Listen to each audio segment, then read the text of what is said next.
Hey everyone, Evan Kirstel here with a fascinating chat today with Spirent, who are an expert and innovator in the field of next-gen PNT. Um, Today we're talking GPS spoofing, something that's making the headlines. Jeremy, how are you? Doing great. Good to talk to you again, Evan. Well, good to talk to you. Good to see you. For those who aren't familiar with Spirent and the work you do, maybe introduce Spirent and your team and your mission personally in the company. Sure.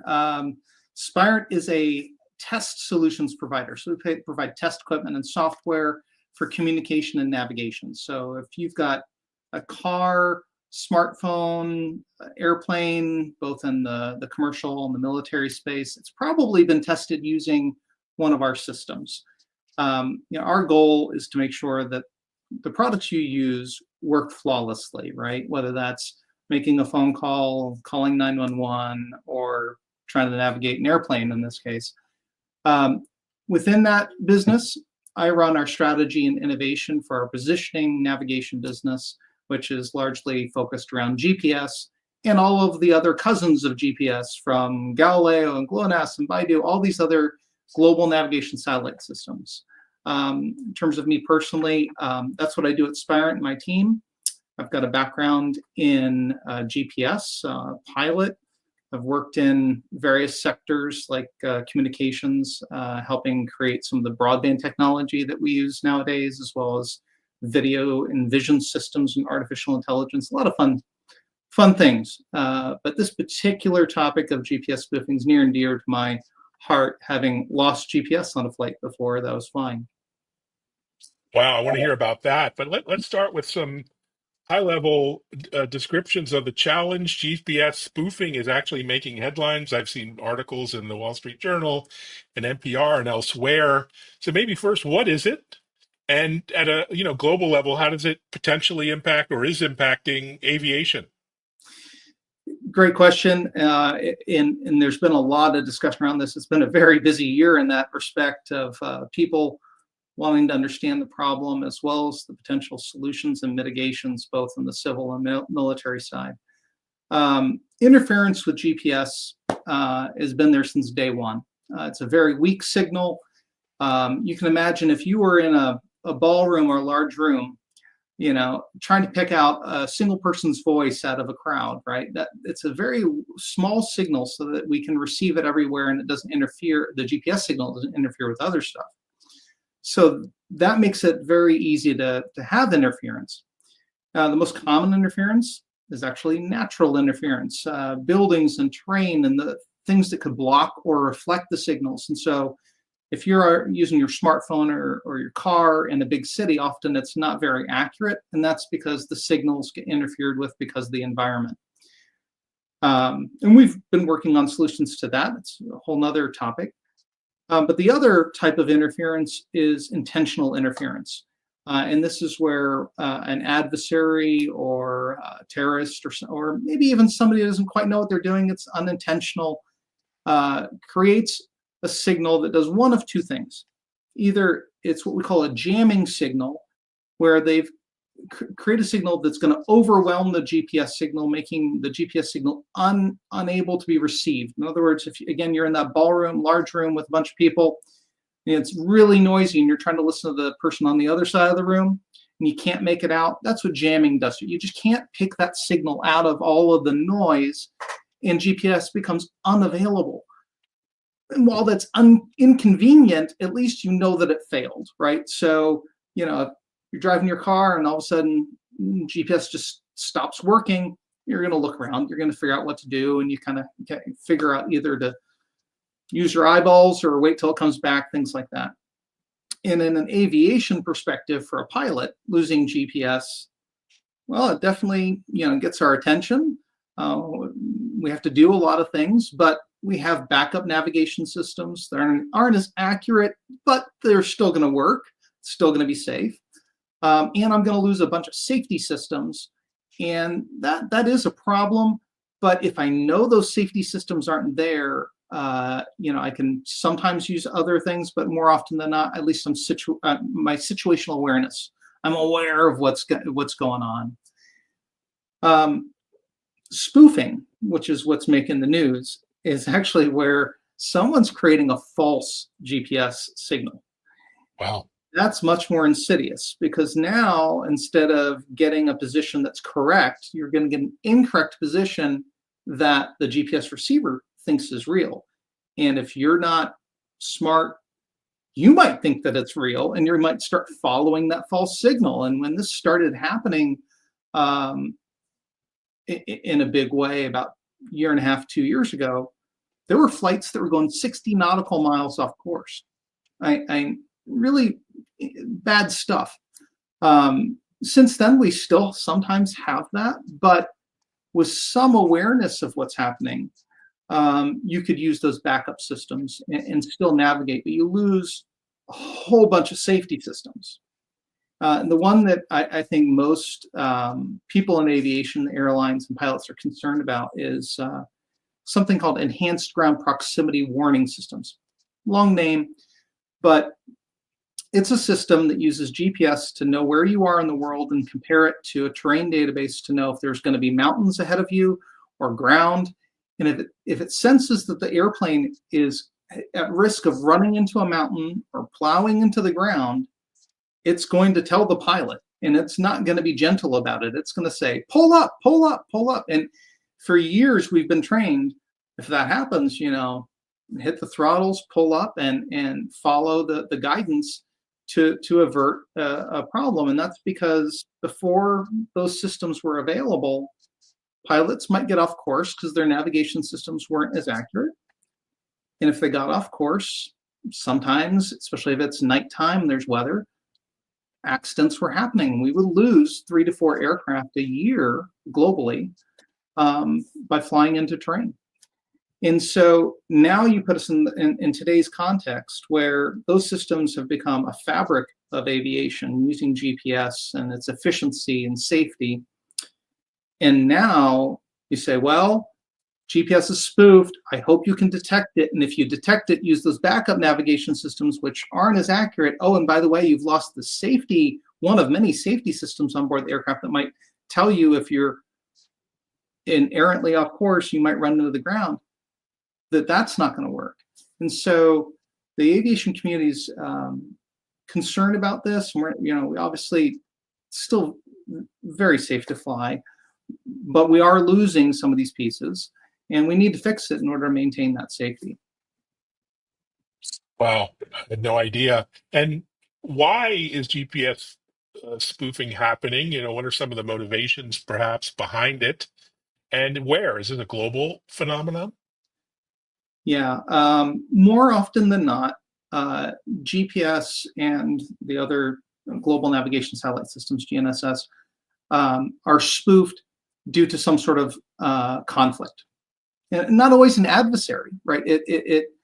Russia's definitely spoofing GPS quite broadly across parts of Europe and the Ukraine and within their own homeland. They're spoofing in the Middle East near the conflicts within Israel that go into Jordan, Syria, Egypt, Saudi Arabia, all throughout that area. They're spoofing along the India-Pakistan border.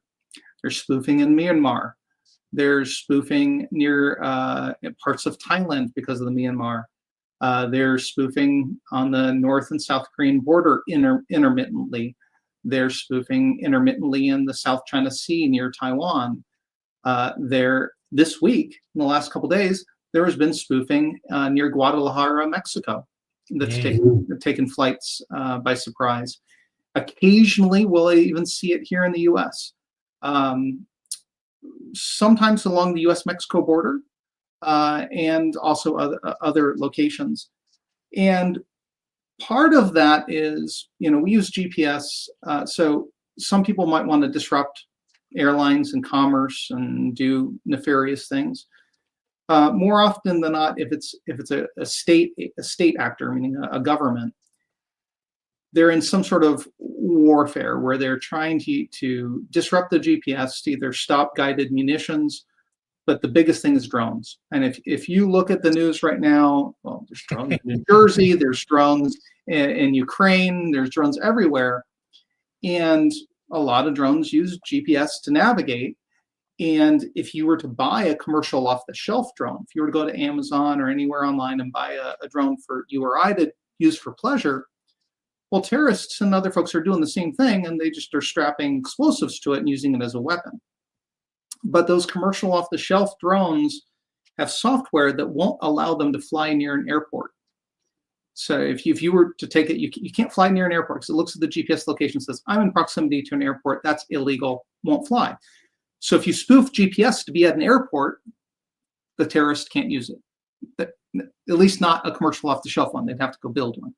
And so a lot of times GPS is spoofed to thwart drones. And that's a big part of why they're doing it, as well as to just create disruption.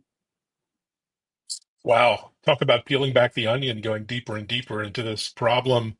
It's really incredible. So why aren't we not protected against it today, given all the technology that aircraft have on board and the computing power, et cetera? I guess, first of all, and what are the short-term solutions here?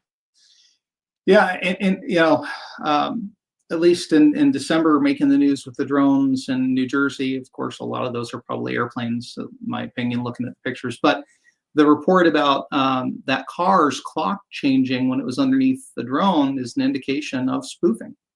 That one of the drones may have been spoofing GPS, and it interfered with the clock on that car that was probably using GPS to get its time. And so it's kind of everywhere, which necessitates the need in today's environment for safety critical systems and for their military to monitor GPS to understand where this is. And so why is there not a protection? We'll come back to monitoring and what we see. Well, at first, the mechanisms to deal with interference, were developed and used by our military and are used by the military, both the U.S. and our allies, because, of course, we know the warfighter is going to be exposed to interference. And so we've developed techniques to mitigate that in a warfare environment. And that includes additional signals that we don't have access to in the commercial space, encryption and authentication that we don't have access to in the commercial space, and special antennas that we don't have access to. Now, over the decades, some of those technologies have really matured and are available outside the US, in particular, sophisticated antennas. And there's actually some recommendations to the US government to make some of the more sophisticated antennas that used to only be available for the military available for the commercial sector to use, so that the simple thing to think about is if the spoofing's coming from the ground, well, it's clearly not the right signal because the satellite should be coming from a satellite, should be coming from up above.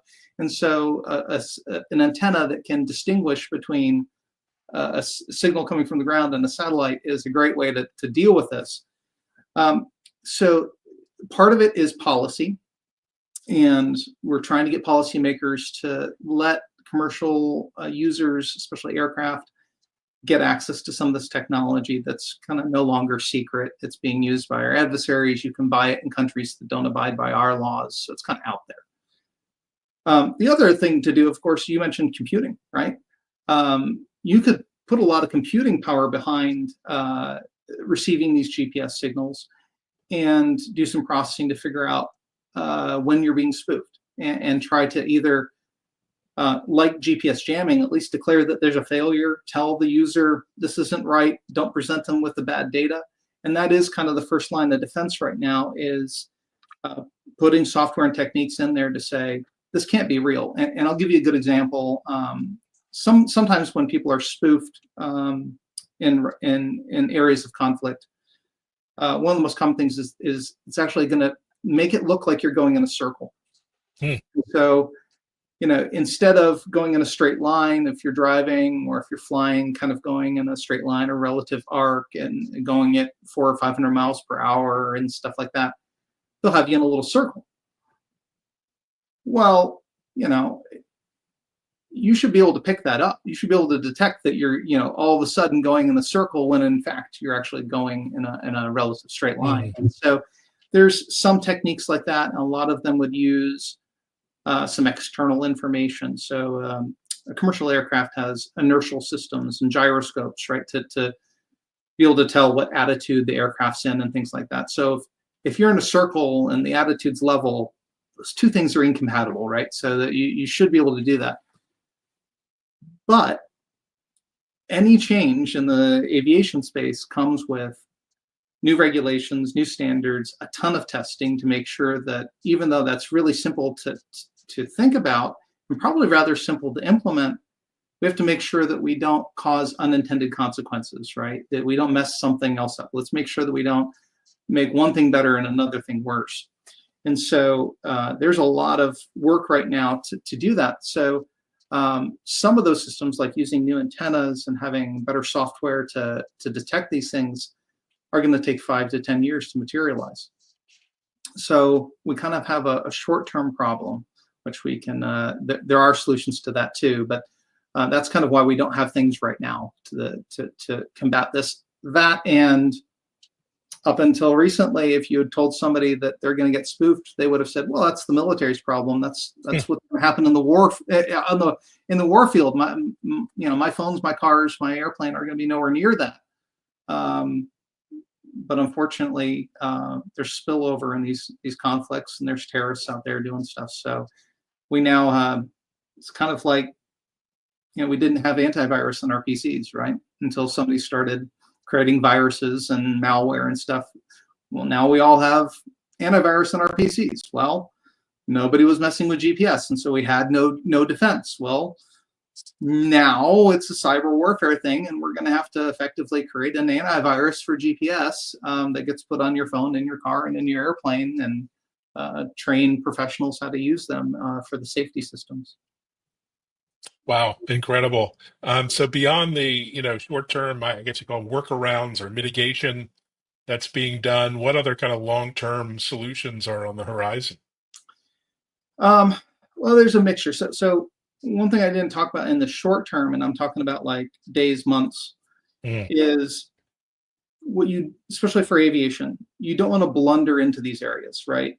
You don't want a pilot being surprised by anything, right? Not that they can't handle it. They're trained for all sorts of scenarios where things happen out of the blue and we have emergencies. And thank goodness that aviation is as safe as it is due to the training that me and other pilots go through, and professional pilots on a much more rigorous scale.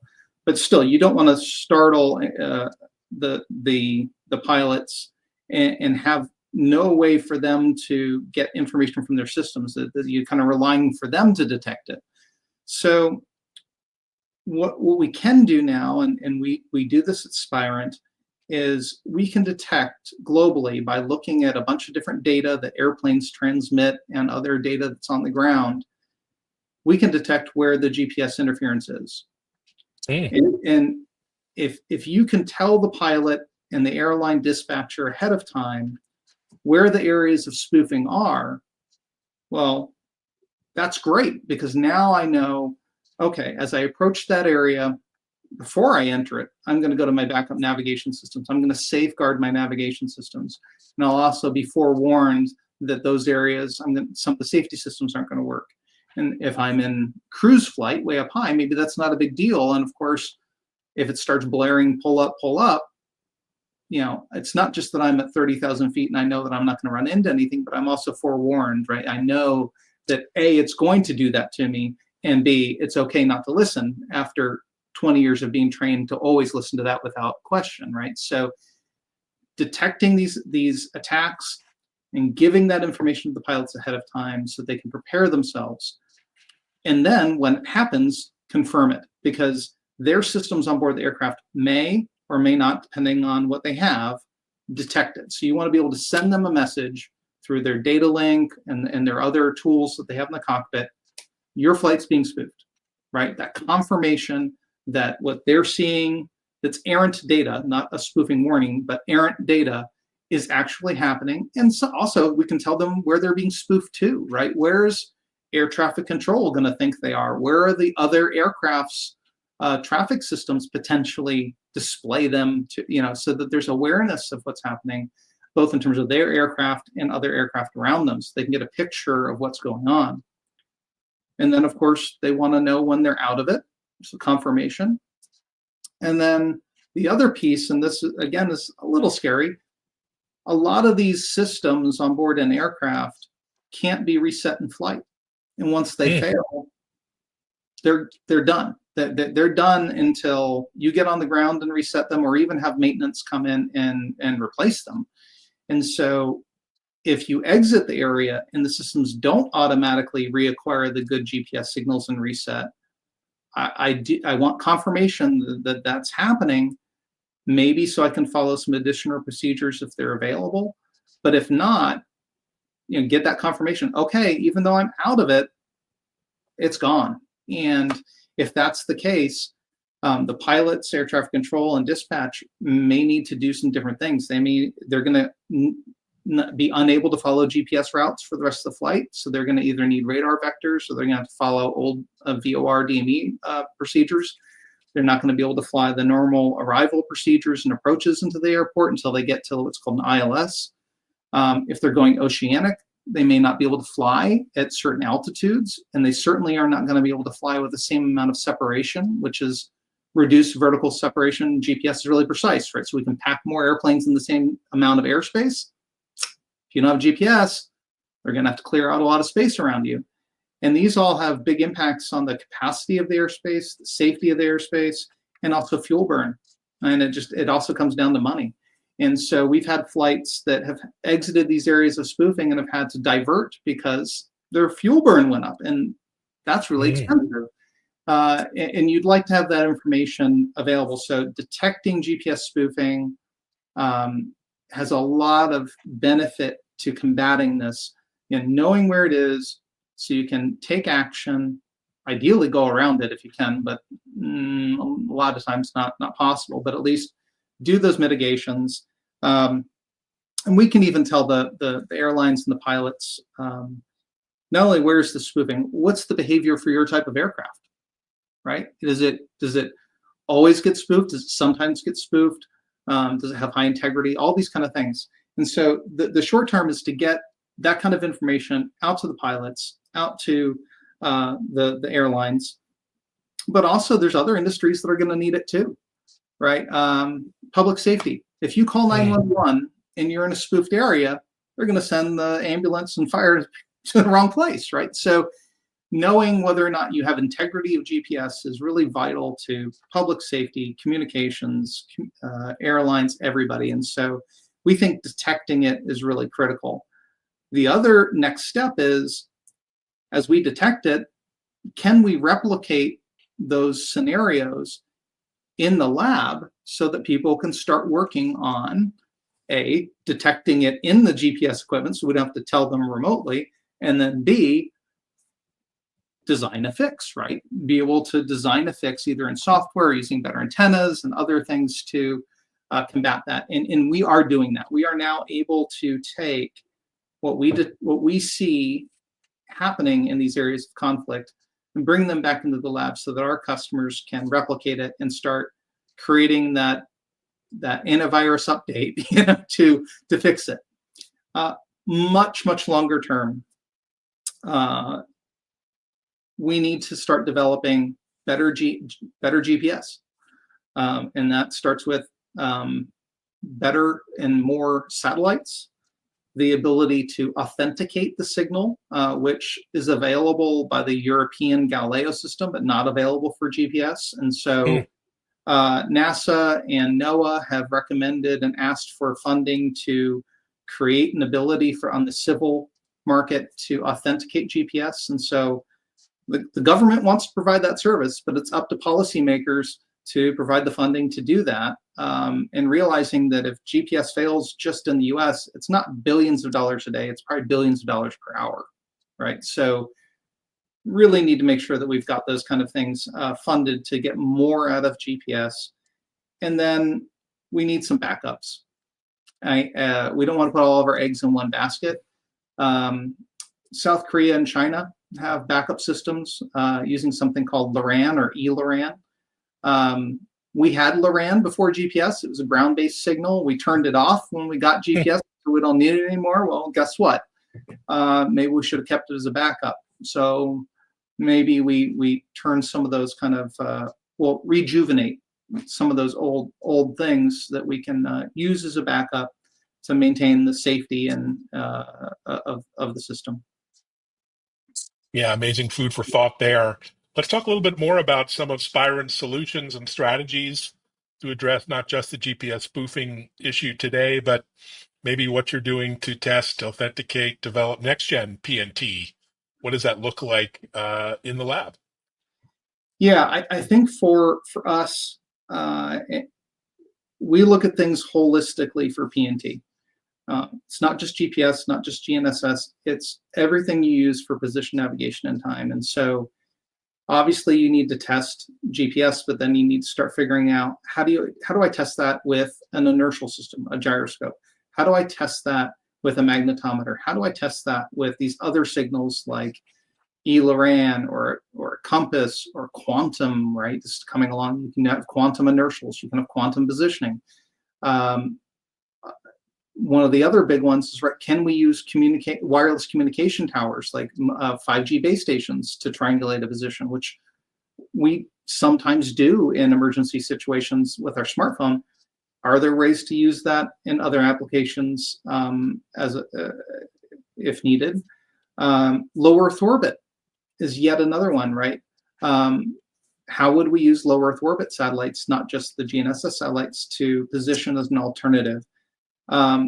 So for us, bringing all those technologies together and being able to seamlessly work in between them and test them independently and together is a very complex thing. And so this year we launched a product called PNTX, which supports a lot of those signals in a framework to support even more, even lunar signals for people that want to navigate on the moon.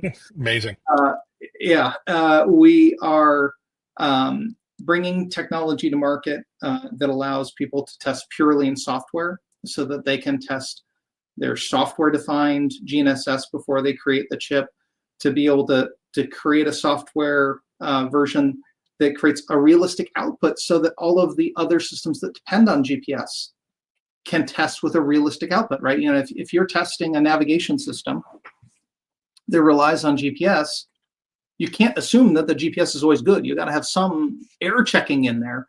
And so putting all of our solutions and software into the cloud so that you can then create realistic outputs to test all of the things that are dependent is something that we've been doing this year, and we'll launch even more next year. So there's a lot coming together. And then that piece of detection, taking the real world that we're enabling aviation and other people to use to maintain safety, and again, taking that, reverse engineering what is being done and putting that back in the lab for people to test with, gives them a bit of an edge to test with the real world. And we almost see ourselves in this space as providing that antivirus database, right? If you have the right to know, because we don't want to give it to everybody. If you have a need to know what those attacks are, we can provide you a database of all those attacks so you can replicate and build a defense that's appropriate for your system, whether that be an aircraft or smartphone or what have you. So that's our commitment to the industry, is to be that provider of hardware, software, virtualized systems, radio frequency systems, detection across every industry to ensure that you can safely use it, safely use PNT and GPS. Wow, such important work, an incredible mission. Congratulations on the work so far. Much more to be done. So onwards and upwards, and good luck in 2025. Indeed. We'll talk again soon. It's a changing landscape every day. Thanks. I look forward to updates. Thanks so much. And thanks everyone for listening and watching and sharing.